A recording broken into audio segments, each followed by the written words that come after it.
Glória a Deus. Vamos então à palavra de Deus.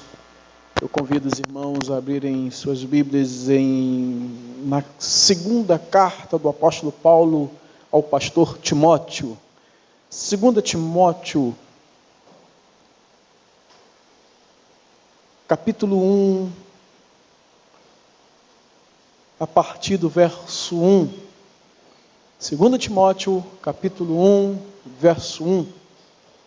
A carta do apóstolo Paulo a Timóteo é uma carta muito pessoal, é uma carta pastoral, chamada as cartas pastorais, que ele envia a Timóteo, a Tito e a Filemão. O texto que eu vou ler é um tanto longo, eu vou ler todo o capítulo 1 e vou chegar até o verso 13 do capítulo 2.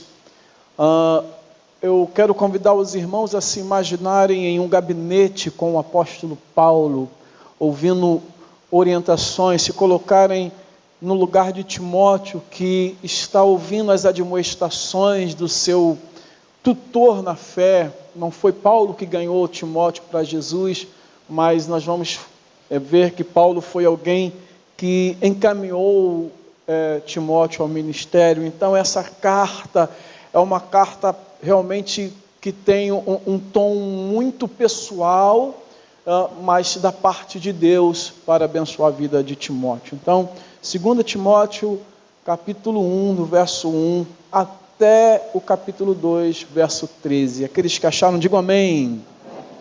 Mesmo assentados, mas de olho na palavra de Deus, em reverência a esta santa palavra.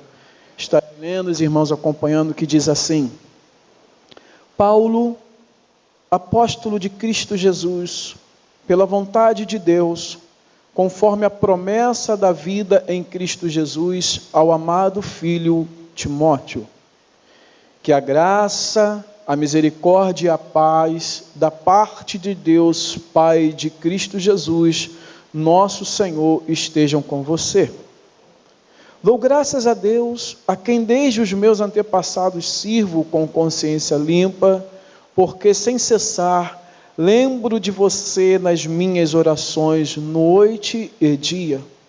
Lembro das suas lágrimas e estou ansioso por ver você, para que eu transborde de alegria.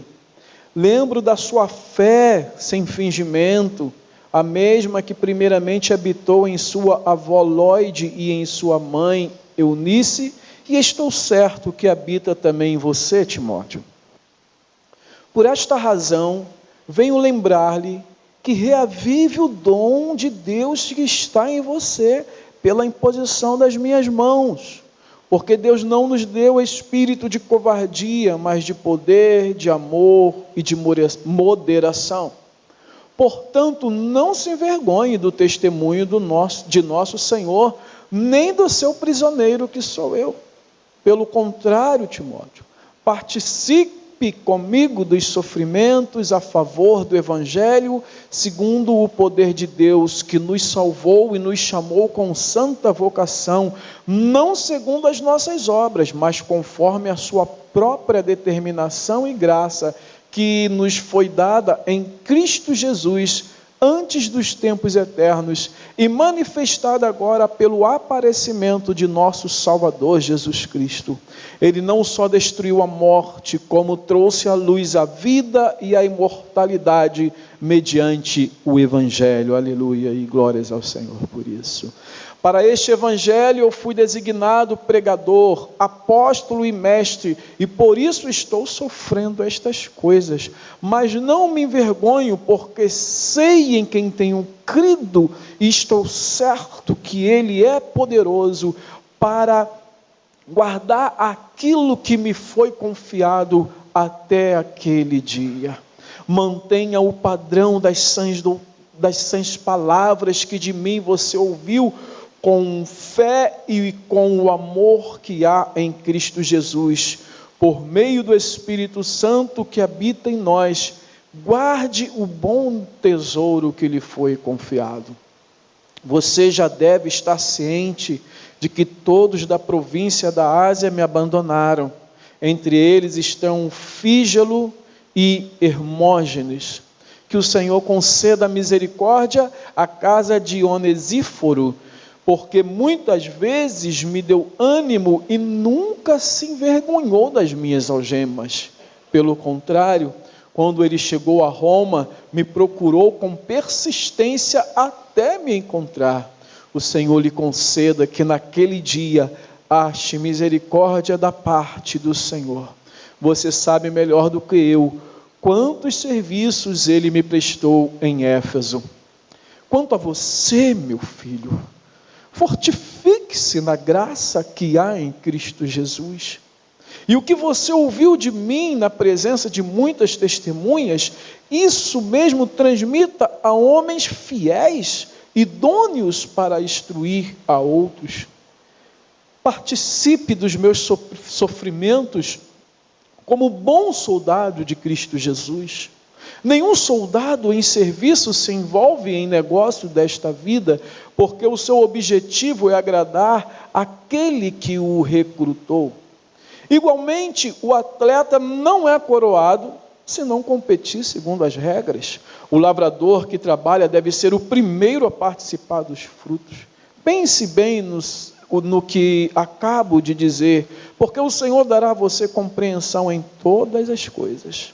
Lembre-se de Jesus Cristo, ressuscitado dentre os mortos, descendente de Davi, segundo o meu evangelho.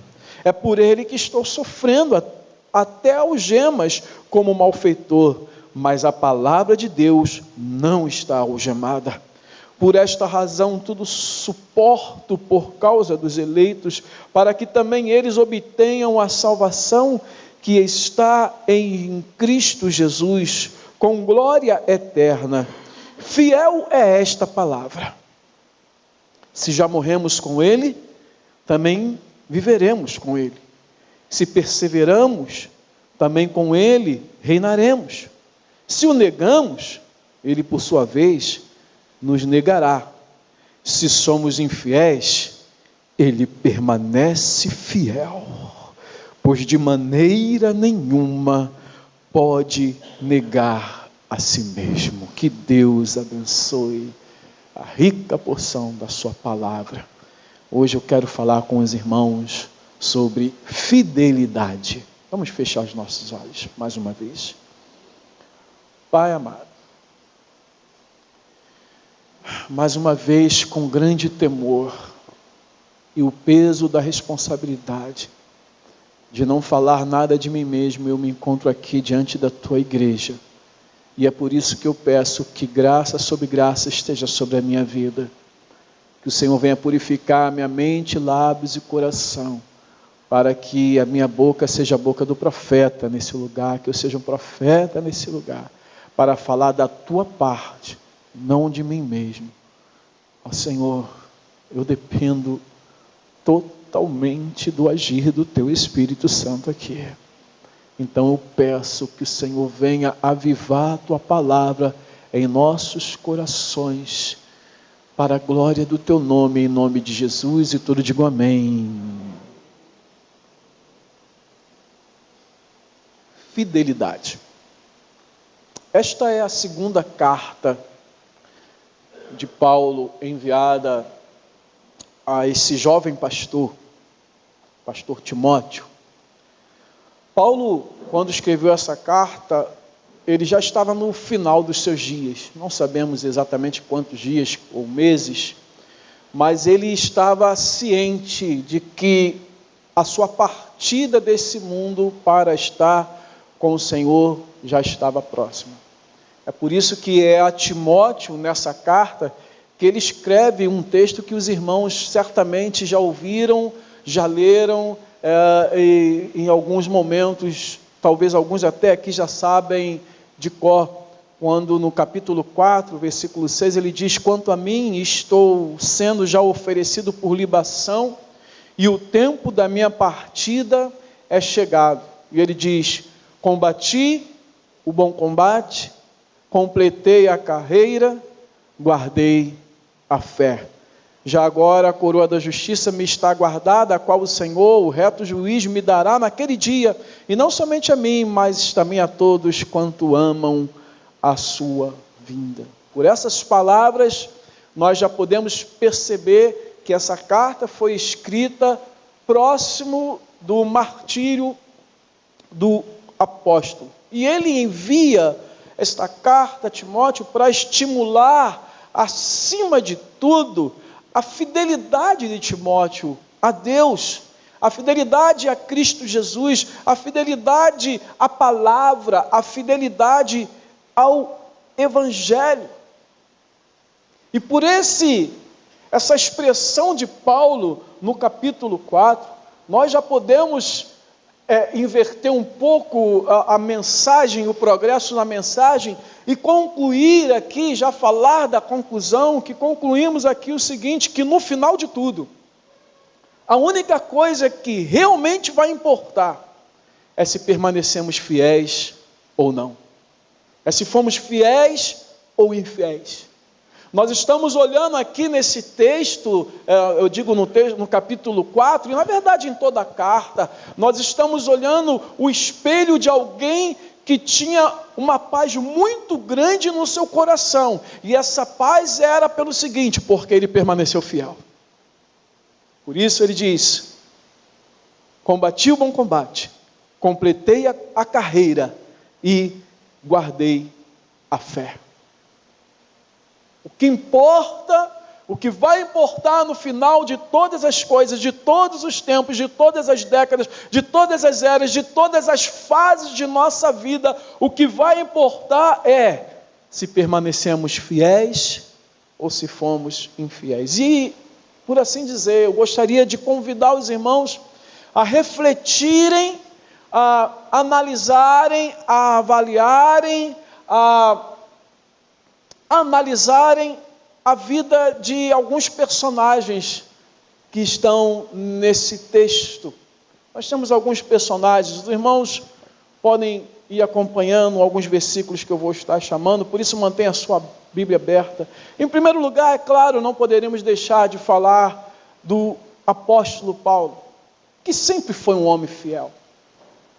Paulo foi fiel mesmo antes de lhe ser revelado o Evangelho de Jesus Cristo. Nós precisamos entender que Paulo não perseguia a igreja como alguém que está longe do Evangelho hoje persegue. Há pessoas que não são cristãs e que são realmente opositoras. No fundo, a gente tem que entender que quem não é por nós é contra nós.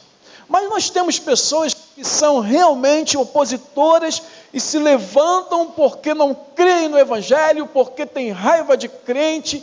E a gente não pode olhar o apóstolo Paulo da mesma maneira, porque o apóstolo Paulo, ele era um homem fiel às Escrituras.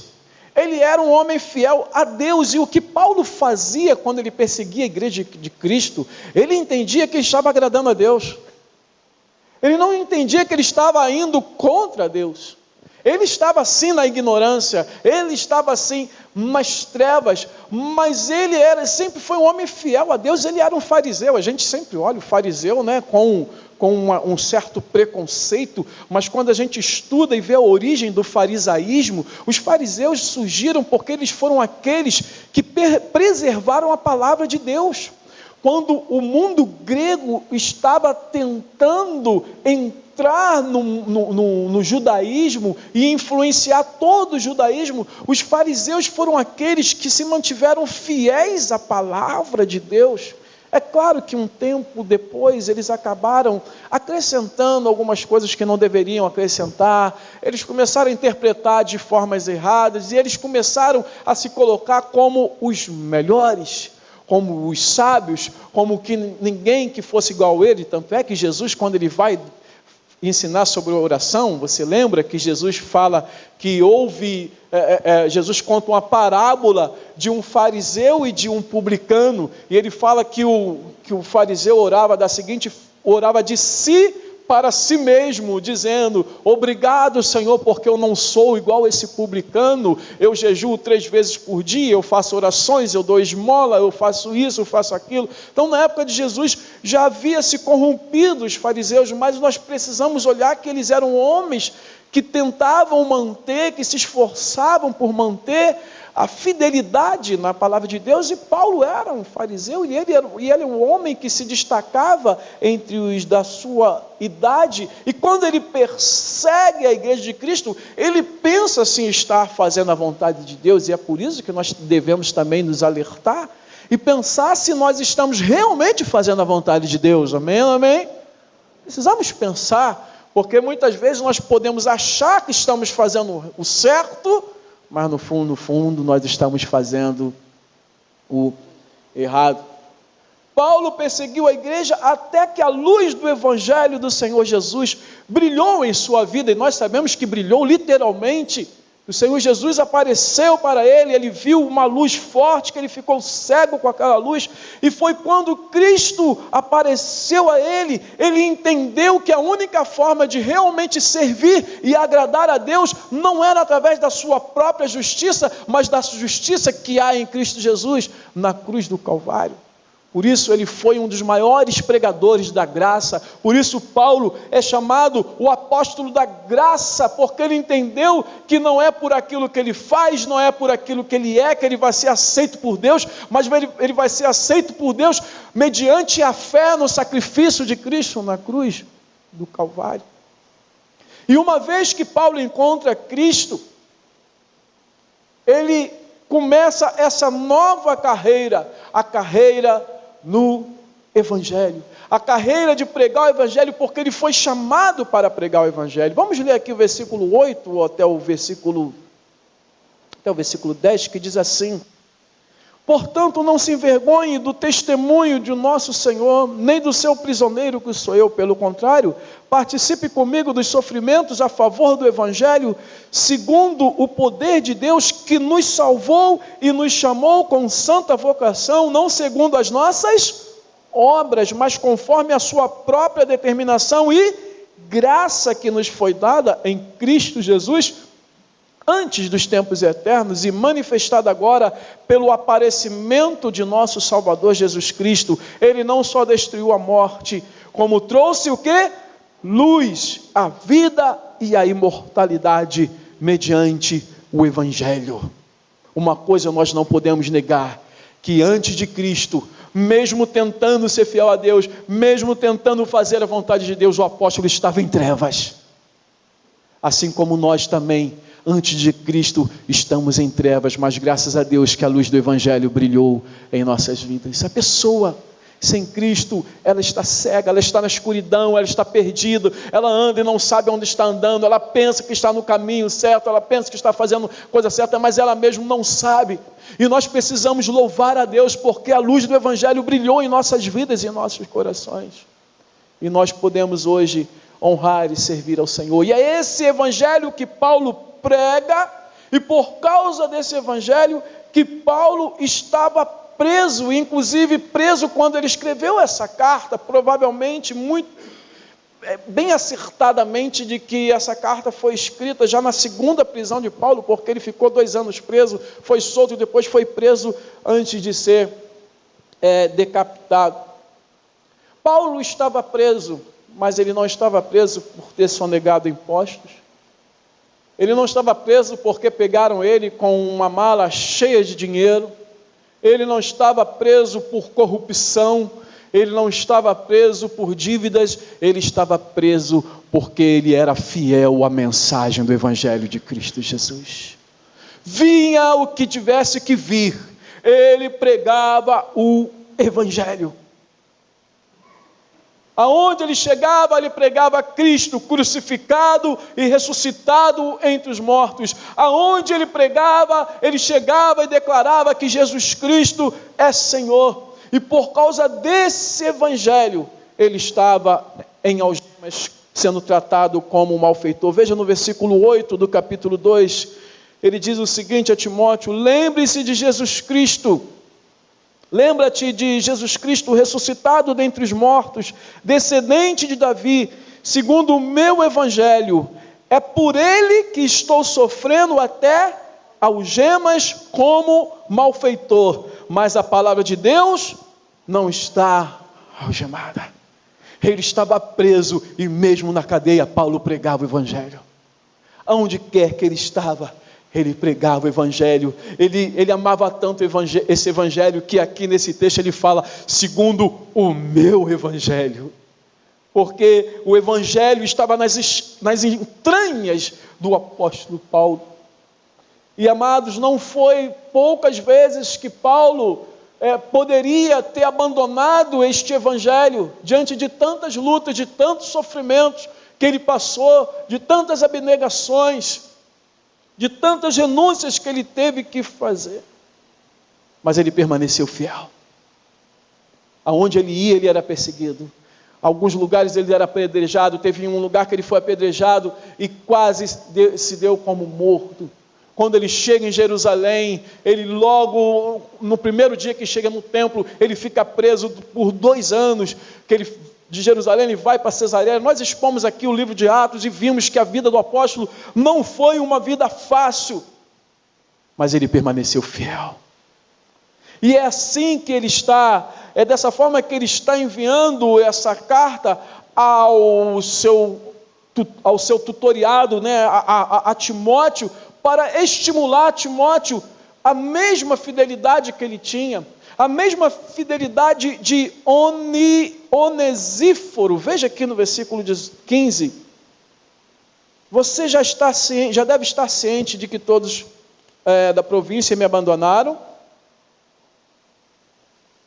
Entre eles estão Fígelo e Hermógenes. Mas no 16 ele fala, que o Senhor conceda misericórdia à casa de Onesíforo, porque muitas vezes ele me deu ânimo e nunca se envergonhou das minhas algemas. Pelo contrário, quando ele chegou a Roma, me procurou com persistência até me encontrar. Este homem, com a sua casa, ele também era um homem fiel. E mesmo o apóstolo estando preso, ele não se envergonhou do apóstolo, ele não ficou constrangido porque o seu líder estava preso, mas ele procurou, ele tentou encontrar o apóstolo Paulo. Aqui a gente entra em outro exemplo. Já falamos de Timóteo, falamos de Onesíforo, mas precisamos falar também de Timóteo. Timóteo ainda era jovem quando Paulo o encontrou em Listra, em sua segunda viagem missionária. Quando Paulo chega em Listra, que foi uma das primeiras cidades evangelizadas por Paulo e Barnabé, e na segunda viagem missionária, Paulo ele retorna a Listra. E lá ele encontra Timóteo. E ele leva Timóteo para viajar com ele. Mas entenda o seguinte, Paulo não chegou na igreja de Listra e olhou e viu um jovem, vem cá rapaz, você vai comigo para fazer uma viagem missionária, vou ver se dá certo, vou ver como é que você é. Não! Quando Paulo chegou em Timóteo, lá no capítulo 16 de Atos, quando Paulo chegou em Listra, lá no capítulo 16 de Atos, a palavra de Deus diz que todos davam testemunho de Timóteo. Todos diziam, olha, tem um jovem aqui, Paulo, que esse jovem é crente. É um jovem comprometido. Ele está envolvido em todos os trabalhos. Ele vem em todos os trabalhos. Ele participa de tudo da igreja. Ele dá testemunho do Senhor. Ele é fiel. Olha, esse garoto promete. E Paulo, ao olhar esse jovem Timóteo, Paulo pega e leva Timóteo com ele. Ele levou Timóteo consigo e Timóteo se tornou o braço direito de Paulo. Eu vejo Paulo falar mais de Timóteo do que falar até de Silas ou falar de Lucas. Timóteo se tornou aquele que quando Paulo queria deixar alguém em algum lugar, ele deixava Timóteo e Silas e ele ia para outro. Timóteo foi levar a carta para Corinto e ver como a igreja de Corinto estava. Timóteo foi levar a carta para Tessalônica e ver como Tessalônica estava. Timóteo era a intenção e possivelmente Paulo enviou Timóteo também para Filipenses. Em quase todas as cartas, Paulo fala Paulo e Timóteo, porque ele estava ali acompanhando Paulo, se desdobrando para acompanhar o apóstolo nas suas batidas, porque ele tinha uma vida muito intensa, o apóstolo Paulo. Mas entenda o seguinte, em todas as cartas do apóstolo, nós podemos ver que a prisão de Paulo, ela era mal interpretada por muitos. Muitos questionavam a prisão de Paulo. Muitos questionavam e pensavam, como que um homem de Deus vai estar passando por tanta aflição? Como pode, se ele é um homem de Deus, porque ele está nas cadeias? Porque ele está sendo preso? E para alguns se envergonhavam de ter o seu apóstolo preso. Mas eu repito que o apóstolo não estava preso por infidelidade, ele estava preso por fidelidade. E ao invés de se envergonharem, tinham que, na verdade, se orgulhar de ter um apóstolo preso. Por quê? Porque ele não foi infiel, porque ele não se dobrou, porque na hora que proibiam ele de pregar Jesus Cristo, ele não mudava a sua mensagem. Ele pregava Cristo crucificado, ele pregava a cruz e não se deixava levar por mais nada. E Paulo tem que ensinar naquelas cartas que aquele que quer permanecer fiel ao Senhor vai passar por tribulações. Aquele que quiser permanecer fiel vai passar por lutas, vai passar por provas. A sua fidelidade será testada. E o que vai valer a pena no final, o que vai realmente importar no final, é se em meio a essas lutas, essas provas, essas tribulações, ele permaneceu fiel. A nossa fidelidade só é testada nas lutas, nas provações, nas coisas que impedem e que nos tentam a infidelidade. E Paulo assim vai estimular Timóteo. Paulo está mandando essa carta para um jovem que pode estar também tendo a sua fé abalada, o seu ânimo abalado, o seu ministério abalado por toda essa pressão de que o seu tutor, o seu líder, o seu apóstolo está na cadeia. E Paulo faz isso de uma maneira muito sábia, porque Paulo primeiro, ele relembra a Timóteo a fé que ele teve lá no início. Ele não fala para Timóteo se lembrar, mas na sua oração, ele diz para o Timóteo: Timóteo, eu lembro de você quando você se converteu. Eu lembro de você jovem, quando eu cheguei lá em Listra, e todos davam testemunho da sua fé. Eu lembro, Timóteo, de ver você chorando em lágrimas. É claro que Timóteo estava... O texto mostra, sugere que esse choro de Timóteo era o choro da consagração. Você lembra quando você chorava na presença do Senhor? Quando você dobrava seu joelho para pedir perdão e você chorava. Mas às vezes tem um momento que esse choro não vem mais. Esse quebrantamento não vem mais. A gente não consegue nem mais parar para orar direito. A gente perde aquele vigor espiritual, a gente perde aquela força espiritual, e a gente começa a viver uma vida devocional vazia. É claro que alguns não choram, mas se quebrantam, mas muitas vezes aqueles que se quebrantam choram. Quem gosta de chorar na presença do Senhor, diga amém. Muito bom chorar na presença do Senhor. Eu lembro, já contei aqui, mas vale a pena contar que quando eu ainda era mais jovem e trabalhava, eu acordava sempre antes de trabalhar, um tempo antes, para orar, para buscar o Senhor. E tinha dias que eu chorava muito. Teve um dia que eu não conseguia falar nada, que eu sempre que ia falar alguma coisa, eu chorava na presença de Deus. Paulo, ele quer trazer de volta. Parece que Paulo está usando as palavras de Jesus à igreja de Éfeso, quando Jesus fala: olha, eu tenho uma coisa contra vocês, vocês abandonaram o primeiro amor, volte à prática das primeiras obras. Veja se não é isso que Paulo faz aqui no versículo 3 do capítulo 1. Dou graças a Deus, a quem desde os meus antepassados sirvo com consciência limpa, porque sem cessar lembro de você, Timóteo, nas minhas orações de noite e dia, e eu lembro das suas lágrimas, e estou ansioso por ver você, para que eu transborde de alegria. Eu lembro também da sua fé, uma fé sem fingimento, a mesma que primeiramente habitou na sua avó Lóide e na sua mãe e Eunice, e estou certo que habita também em você. Paulo está falando: Timóteo, você era um homem de fé, você era um jovem de fé, você era um jovem quebrantado. O mesmo Deus que colocou fé na sua avó, na sua mãe, essa fé também está em você. E eu lembro com carinho.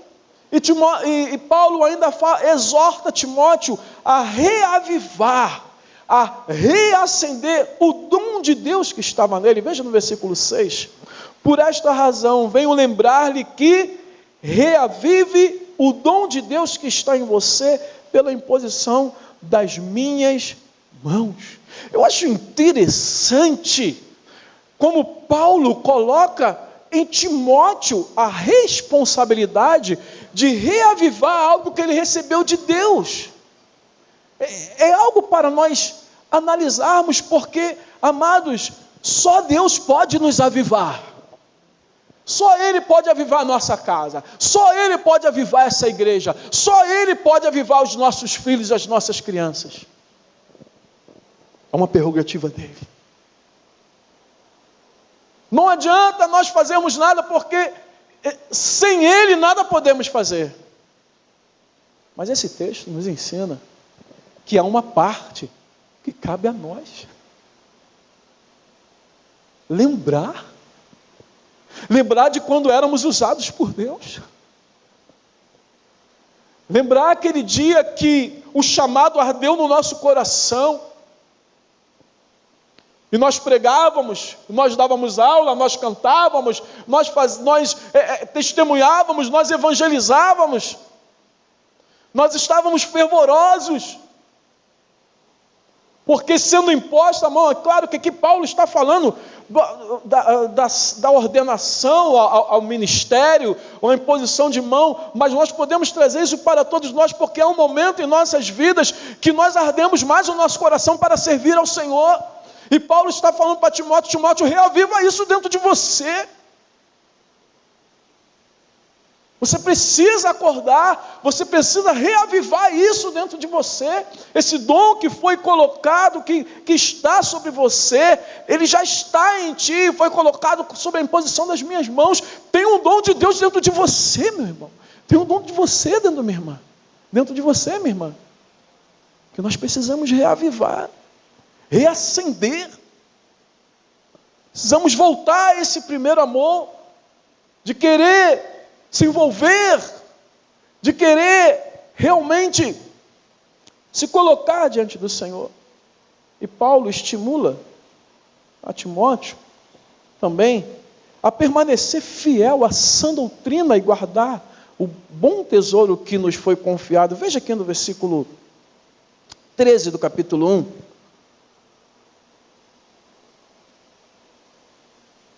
Ele fala: mantenha o padrão das sãs palavras que de mim você ouviu com fé e com amor que há em Cristo Jesus. Por meio do Espírito Santo que habita em nós, guarde o bom tesouro que lhe foi confiado. O bom tesouro aqui fala exatamente do Evangelho, fala da doutrina bíblica, fala das sãs palavras. Nós temos um tesouro. Nós temos um tesouro em cadinho de barro. Nós temos a palavra de Deus. Nós temos a palavra da verdade. E eu acho interessante Paulo ter que falar para Timóteo: olha, mantenha o padrão das sãs palavras. Por que, pastor, isso é importante? Porque nos momentos de dúvida, nos momentos de desânimo, nos momentos em que o mundo, ou este século, nos traz sugestões, há muitas sugestões, há muitas coisas que nós podemos fazer no ministério, há muitas estratégias, há muita coisa. Mas o mais importante é nos mantermos fiéis à sã doutrina, a palavra, e nós somos testados a isso. Nós, pastores, somos provados a isso. Eu tenho certeza que você ficaria muito mais feliz se a igreja estivesse lotada aqui hoje. Bem, eu ficaria. Você ficaria também? Mas a que preço?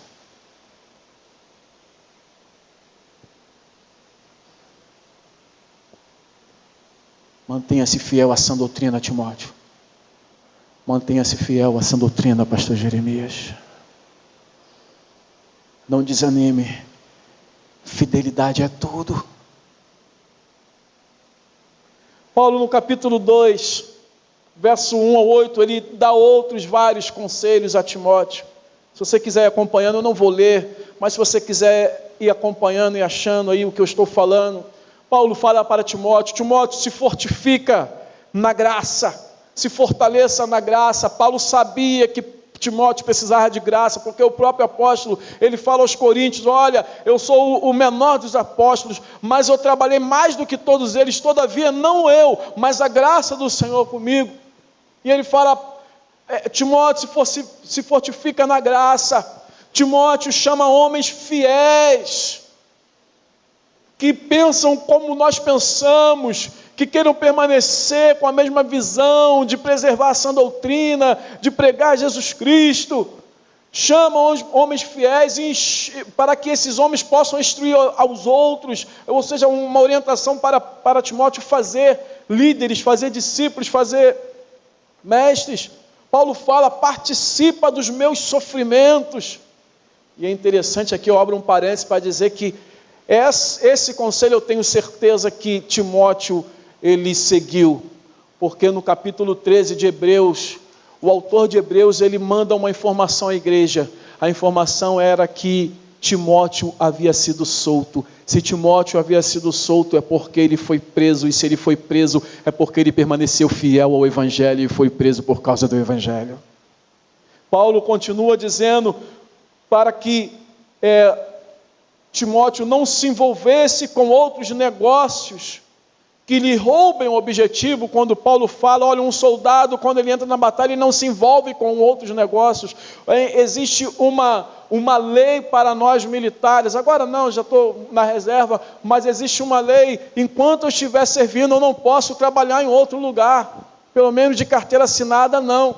Os únicos que podem exercer profissão é o psicólogo e o médico, se não me falha a memória, o magistrado também.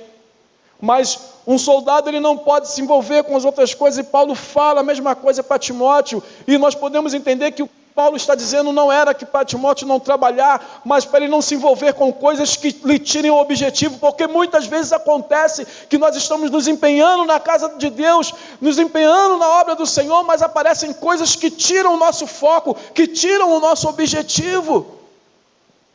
E o nosso objetivo maior deve ser permanecermos fiel ao Senhor. E tem uma coisa no versículo 8 que eu amo, que Paulo fala a Timóteo. Ele fala: Timóteo, lembre-se do Senhor Jesus Cristo.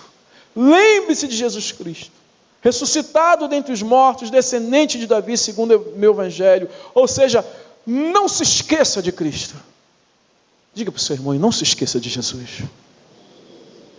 Lembre-se dele. Lembre-se dele.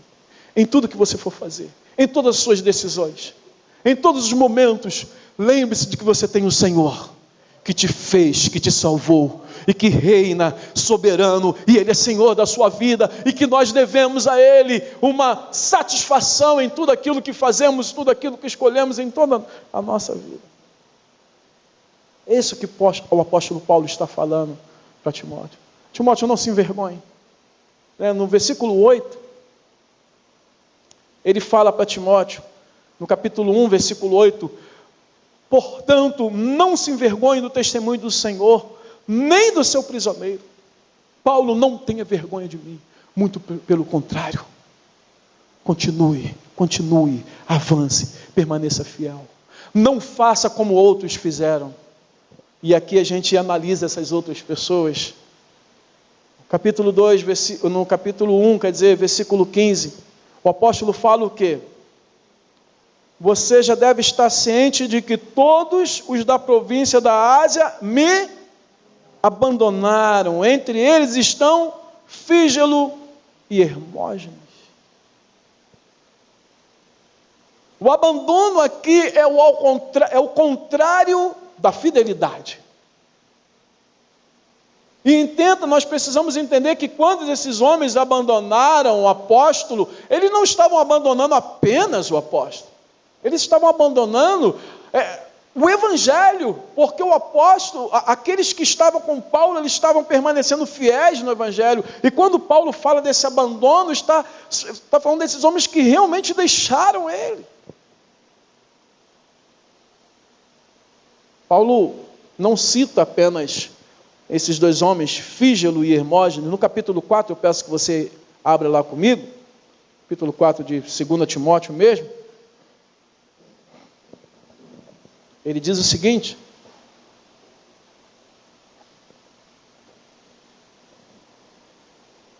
versículo 10.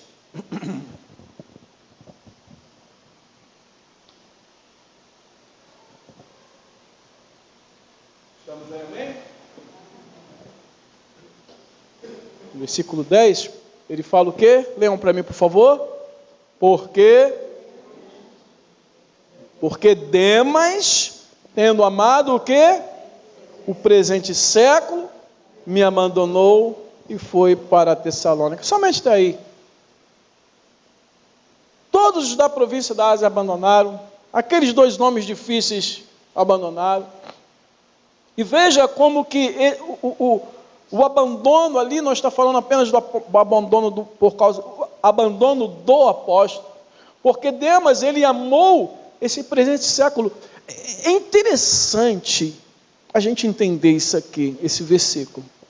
Porque Paulo não falou, porque Demas tendo amado o mundo. Porque quando a gente fala do mundo, nós sabemos que o mundo ele tem vários significados, e um dos significados do mundo é o mundo contrário a Deus, é o mundo contrário à vontade de Deus, é o mundo em oposição a Deus, é o mundo do pecado, é o mundo que quando alguém se desvia, você fala assim, fulano está no mundo. Mas Paulo não usa essa palavra. Paulo fala que Demas amou mais o presente século. Há um grande risco que nós temos hoje de abandonarmos o Senhor e deixarmos de ser fiéis a Ele. É quando nós amamos o presente século. Porque o presente século, ele não é necessariamente coisas pecaminosas. Mas quando alguma coisa toma o lugar de Deus em nossos corações, se tornou pecado. Quando eu amo mais o que o presente século me oferece, porque há muitas coisas que esse presente século nos oferece. E nós queremos viver as coisas boas desse presente século. Sim ou não?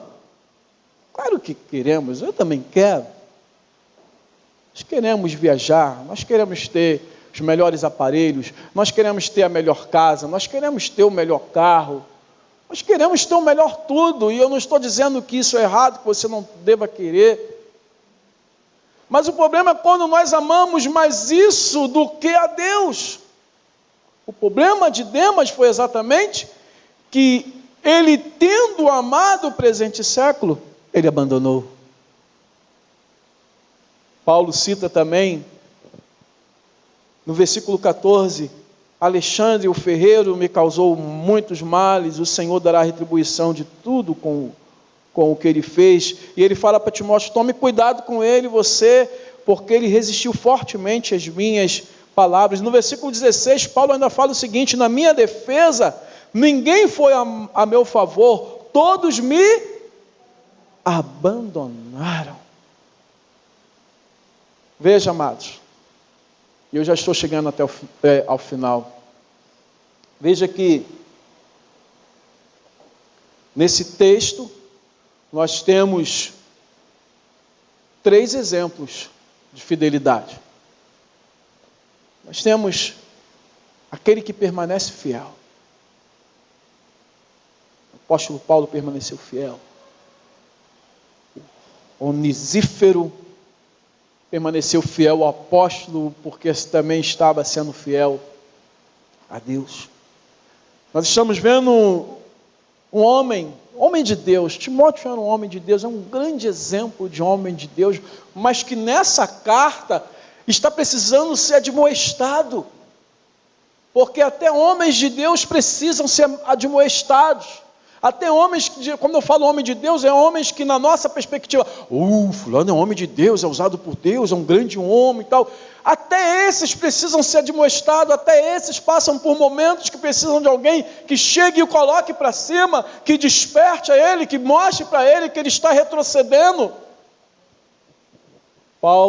Timóteo, ele está correndo o risco de cair na infidelidade. E nós temos aqui, como vimos por último, um exemplo de homens infiéis. E a pergunta que eu faço nessa noite é: em quais desses 3 casos nós estamos encaixados? Em quais desses 3 casos você se encaixa? Vou repetir que eu troquei aqui as palavras. Em quais desses 3 casos você se encaixa? Você permanece fiel? Você anda meio abalado com a sua fé, está precisando reavivar o dom, se reanimar, voltar ao primeiro amor? Ou você no fundo está aqui, mas já abandonou a fé? Lembre-se que no final de tudo, o que vai contar é se nós permanecemos fiéis ou se fomos infiéis. Ao término desse ano, você considera que você foi uma pessoa fiel? Vamos muito para trás não, vamos olhar esse ano. Você considera que você foi fiel? Fidelidade fala de perseverança, de propósito, de preservar na crença, de preservar na palavra, preservar na fé, porque o justo vive pela fé, de não retroceder. Você foi fiel nos seus propósitos nesse ano? Porque o que importa agora é se você foi fiel. A gente pode ampliar esse assunto para todas as áreas da nossa vida. Só foi fiel e alcançou a vitória de perder quilos aqueles que foram fiéis na dieta. E esses digam amém. Só para dar um exemplo, que o que importa é se fomos fiéis ou não fomos. O que importa naquele dia será se fomos fiéis ou não. O que importa quando o casal, quando algum morre, ou o marido ou a esposa morre, eu vou falar para você, o que vai importar naquele dia é se você foi fiel à sua esposa, é se você foi fiel ao seu marido. É isso que vai importar. Pode ter deixado algumas coisas a desejar no meio do caminho, mas o que vai valer naquele dia é quando a esposa olhar para o marido, ou o marido olhar para a esposa, e ele poder dizer, ou ela poder dizer, ele foi fiel a mim. Não foi perfeito, mas ele foi fiel. É o que importa. A fidelidade. Fomos fiéis à igreja do Senhor esse ano. Fomos fiéis eu fui fiel como pastor. Eu fui fiel a essa igreja naquilo que é o meu dever como pastor, que é as minhas atribuições como pastor. O que importa nesse ano é olhar para trás e pensar, eu fui fiel na oração, na palavra, eu fui fiel naquilo que eu preguei, naquilo que eu ensinei. O que vai me importar agora é isso, se eu fui fiel ou não fui. Salomão, ele foi o homem mais sábio conhecido de toda a história. Salomão foi o rei mais rico de Israel. A riqueza de Salomão, ela era acima da média. Quando a rainha de Sabá vem visitar Salomão, ela diz para Salomão, olha, o que falam de você é muito menor do que é verdade, porque você sobrepuja, né, essa palavra bonita, a sua riqueza está maior do que todos pensam. Só que, no final de sua vida, Salomão foi infiel. Ele não foi fiel à palavra de Deus. Ele não cumpriu a palavra de Deus. Ele trouxe mulheres além do que ele deveria trazer para a sua vida. Ele se casou com mulheres com quem ele não deveria se casar. E por causa disso o Senhor o julgou. Por causa disso o Senhor o puniu. E por causa disso, a tribo de Israel, o povo de Israel foi dividido em duas tribos, porque ele perdeu 10 tribos, na verdade não ele, mas o seu filho.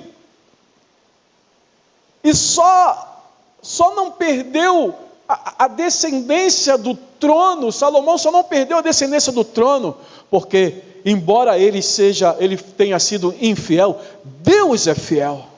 E Deus tinha feito uma promessa para Davi. Então Deus fala para Salomão, por causa do meu servo Davi, e da aliança que eu fiz com ele, e Deus é fiel em tudo aquilo que ele faz, tudo aquilo que ele se compromete, ele é fiel, e Deus fala para ele, por causa do meu servo Davi, eu vou deixar 2 tribos com vocês, mas as outras 10 eu vou tirar.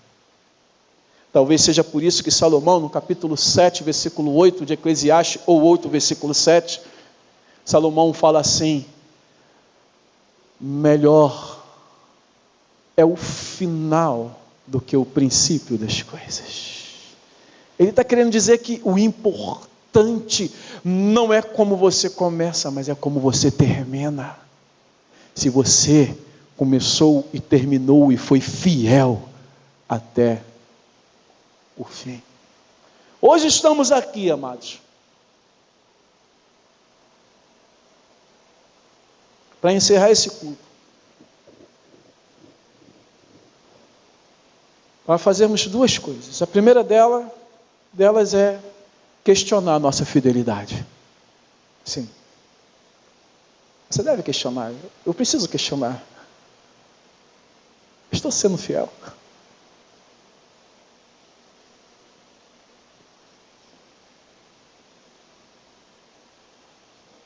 Será que eu estou sendo fiel? Será que estamos sendo fiéis? Não vá para casa sem questionar isso. Porque o que vai importar, e certamente o que está importando agora, quando você olha para trás, é se você foi fiel.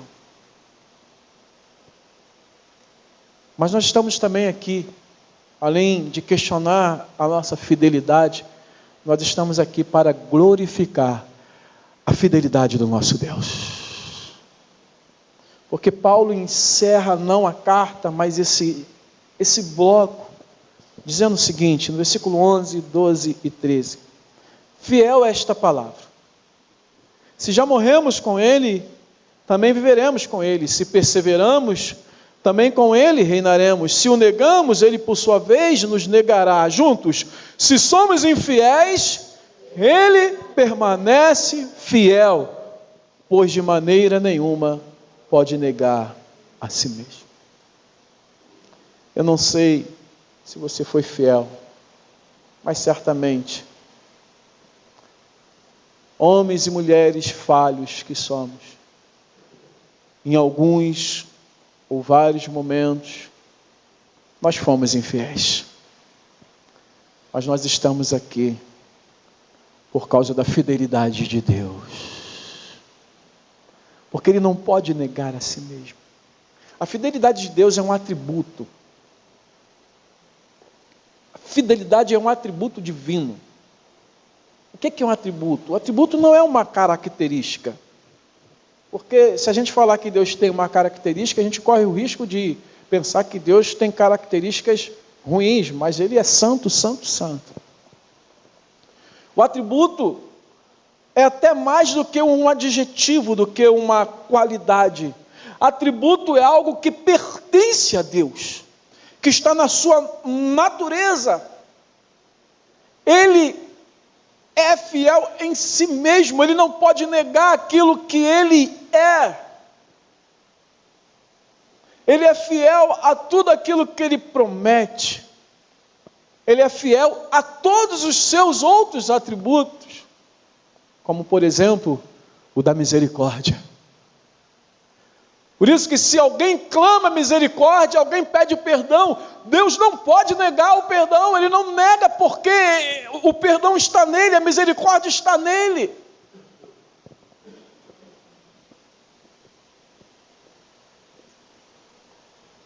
E esse atributo da fidelidade foi concedido a nós. Se somos fiéis em algum momento, é porque esse Deus fiel compartilhou da sua fidelidade comigo e com você. E aqui nós chegamos a um fechamento aqui. Você quer permanecer fiel, Senhor? Quantos querem permanecer fiéis? Quantos entendem que precisam melhorar na sua fidelidade em tudo, na vida espiritual, na vida secular, na vida conjugal, na família, nos estudos, no trabalho? Quantos entendem que precisam ser mais fiéis aqui? Levanta a mão. A fidelidade está em Deus. Sem Ele nós não seremos fiéis. É por isso que o apóstolo Paulo vai falar o quê? Para me encerrar. No versículo 12. 11 e 12. Para este evangelho eu fui designado pregador, apóstolo e mestre, e por isso estou sofrendo estas coisas. Mas não me envergonho, porque sei em quem tenho crido, e estou certo que Ele é o quê? Poderoso para guardar aquilo que me foi confiado até o dia final. O que foi confiado a Paulo? O que foi confiado a Paulo foi o Evangelho. Deixa eu ver se eu acho aqui.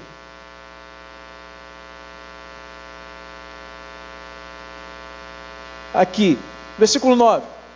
Versículo 8. Portanto, não se envergonhe do testemunho de nosso Senhor, nem do seu prisioneiro que eu sou. Pelo contrário, participe comigo dos sofrimentos a favor do Evangelho, segundo o poder de Deus que nos salvou e nos chamou com santa vocação, não segundo as nossas obras, mas conforme a sua própria determinação e graça que nos foi dada em Cristo Jesus, antes dos tempos eternos. Versículo 11, para este evangelho eu fui designado pregador, apóstolo e mestre.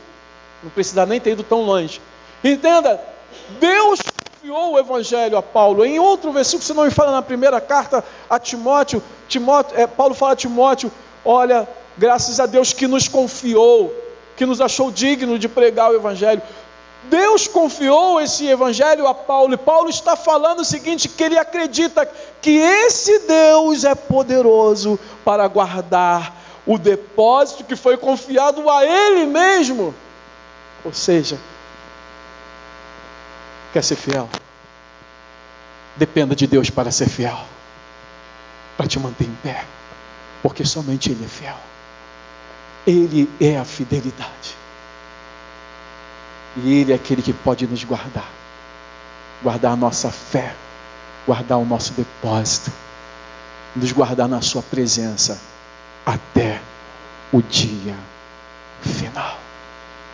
Se você está em pé, Ebenezer, até aqui nos ajudou o Senhor. Você está firme.